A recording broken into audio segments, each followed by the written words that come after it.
Hello and welcome to my awesome health journey. I am, of course, Brett Dupree, the person talking about my awesome health. And one part about health is mental health. And this is Mental Health Awareness Month, apparently. So I'm going to talk about my mental health. I mean, this was mostly my journey kind of catch you up to speed for the last, since September of 2021. Is that when I started this?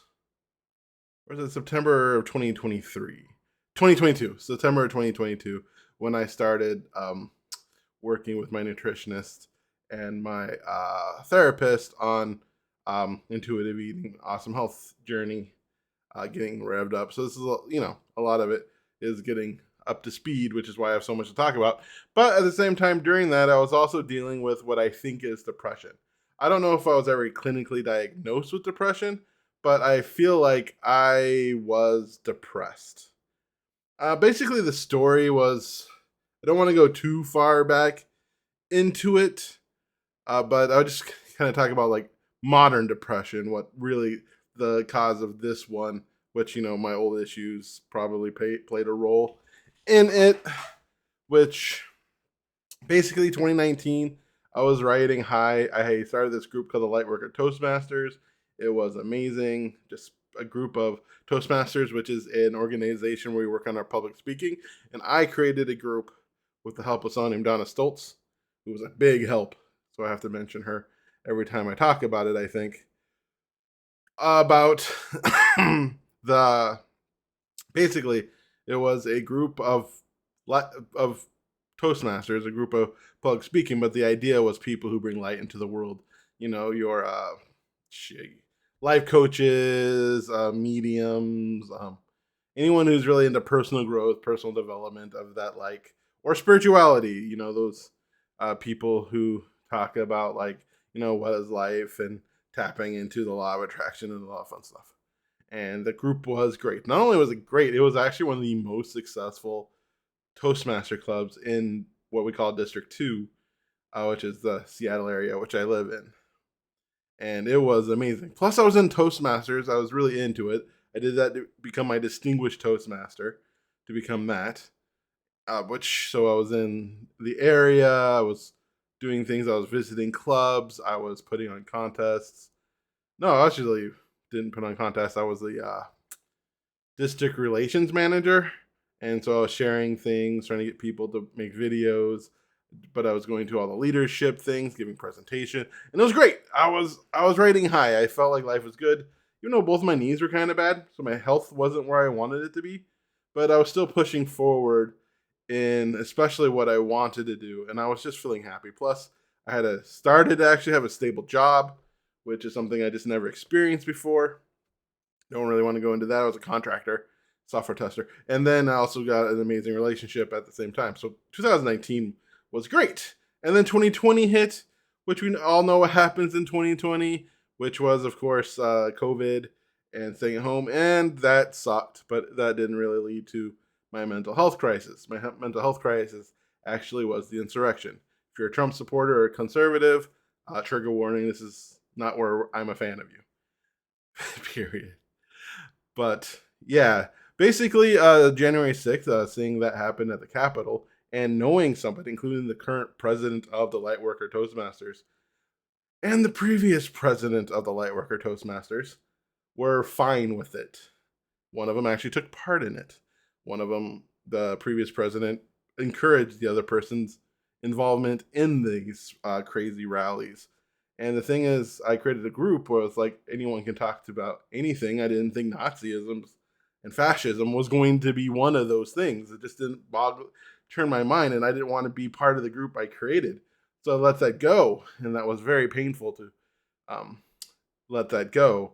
But that also made me question everything. I wanted to be a life coach, motivational speaker, talk about intrigue. I mean, obviously, I'm doing this for 40 something days, but at the same time, I questioned everything at that time, and I gave it all up because what was rooted in right wing fascism. I mean, Napoleon Hill was a pull yourself up by your bootstraps. In fact, most personal development.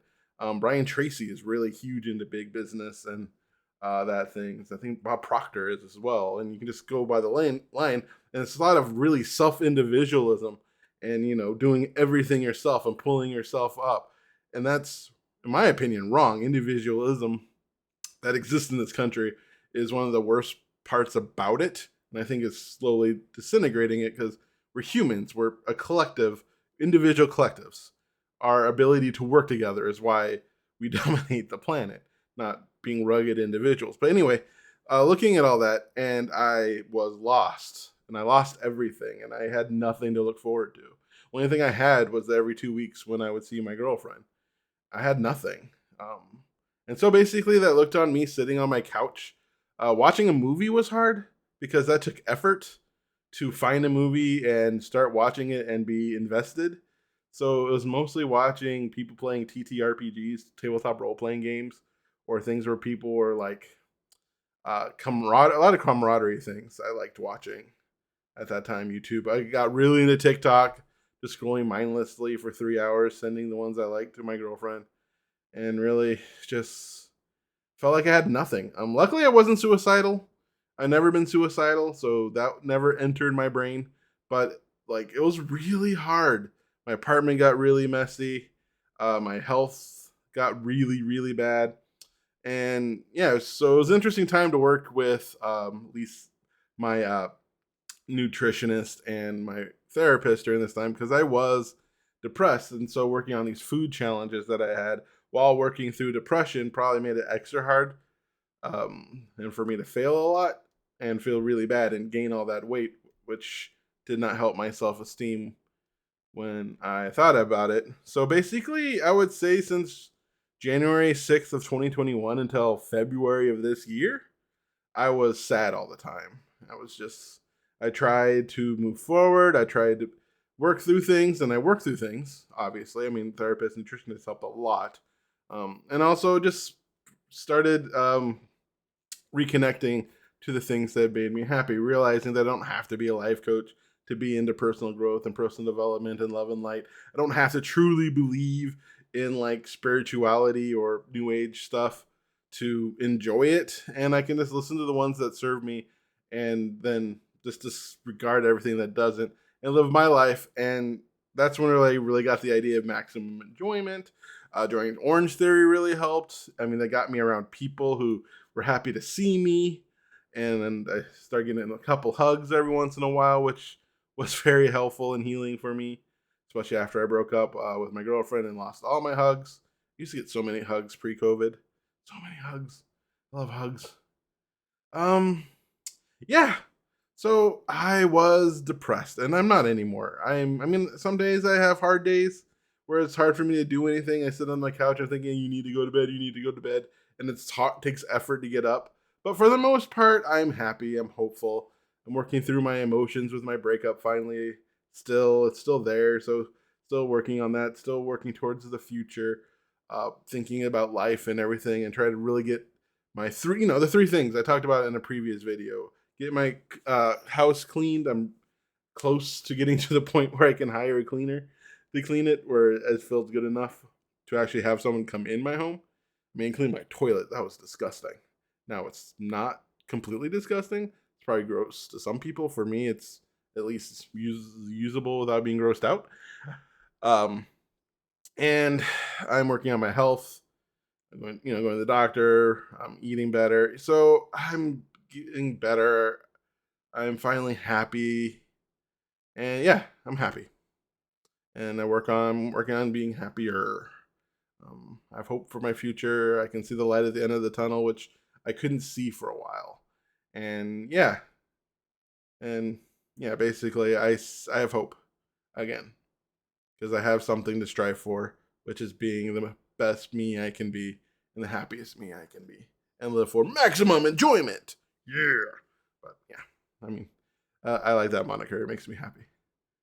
But yeah, so this is just me talking about my depression for 10 minutes. I know it's a longer subject, so this week will be bits and pieces of that part of my brain to, I guess, celebrate Mental Health Awareness Week. So if there's something you could do for your mental health, if you're able to get help, I hope you do because I think it's important. and it's something that's hard to do on your own. So yeah, that's my story. Like and subscribe. I'll talk about it a little bit more tomorrow. Um, love ya.